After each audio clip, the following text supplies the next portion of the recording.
En este video hablaré sobre el descubrimiento de la conquista de Guatemala. Se atribuye al capitán Pedro de Alvarado. Su expedición fue autorizada por el conquistador de México, Hernán Cortés, y llegó al territorio guatemalteco a principios de 1524. Sin embargo, otras expediciones realizadas unos años antes ya habían explorado las costas de estos territorios. La mayor parte de los pueblos conquistados pertenecieron a la civilización maya, que estuvo asentada en las tierras altas y bajas de Mesoamérica. El pueblo maya fue considerado por los conquistadores como infiel.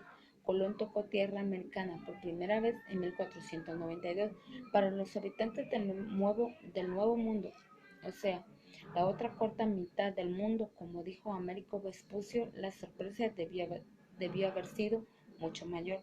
Los aborígenes de Guatemala no se encontraron cara a cara con los barbudos invasores, sino hasta 3 décadas después del primer viaje de Colón hacia las Antillas. Sin embargo, ya tenían noticias de ellos, las cuales le llegaron por medio de la embajada mexicana, enviado por el rey Moctezuma, y que según el memorial de Sololá llegó a Chinche.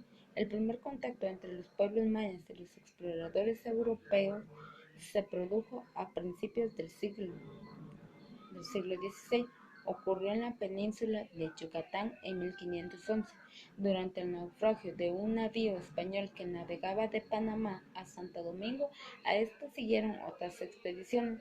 Formaron entre 1517 y 1519, tocaron las costas de la península de Yucatán en distintos puntos, pero se adentraron en territorio maya.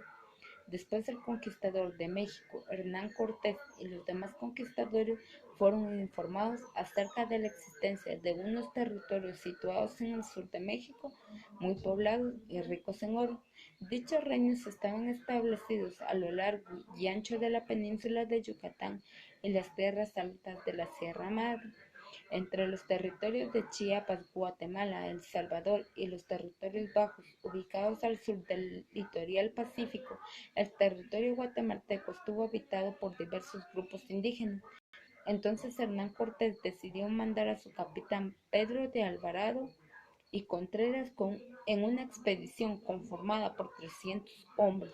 La mayoría de la tropa expedicionaria estaba integrada por grupos indígenas tlaxcaltecas, a quienes se habían prometido libertad y otros beneficios. Los nativos no fueron sorprendidos por los conquistadores españoles, pues estos ya habían recibido las noticias de la expedición del pueblo quiché. Era uno de los más poderosos. Ya había intentado unificar a los demás pueblos en torno a su cultura mediante el uso de la fuerza, de manera que los indígenas se enfrentaron a los conquistadores españoles, estando divididos entre ellos. Esa fue una de las razones de su sometimiento, según relató el propio Cortés.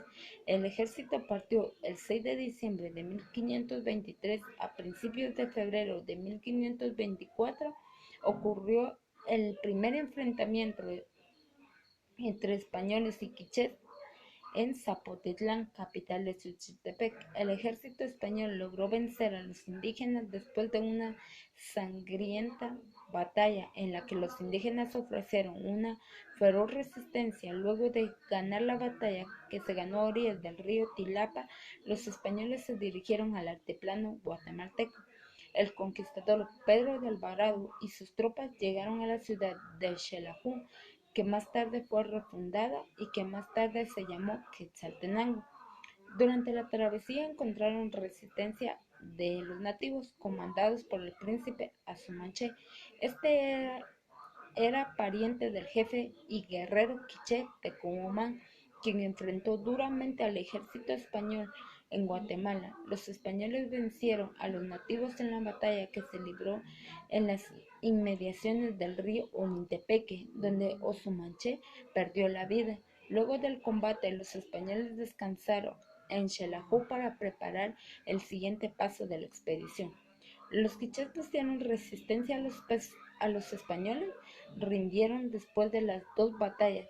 Sin embargo, sus jefes urdieron un plan para asesinar al conquistador y sus tropas, por lo que los invitaron a pernoctar a Cumarcaj, Pedro de Alvarado descubrió el complot y ordenó quemar a los jefes quichés. Conforme avanzó la expedición, fueron encontrando resistencia entre los pueblos nativos que se negaban a ser sometidas a las tropas de Pedro de Alvarado. Se sumaron los caciques, a quienes el conquistador solicitó apoyo porque los caciques eran enemigos de los quichés.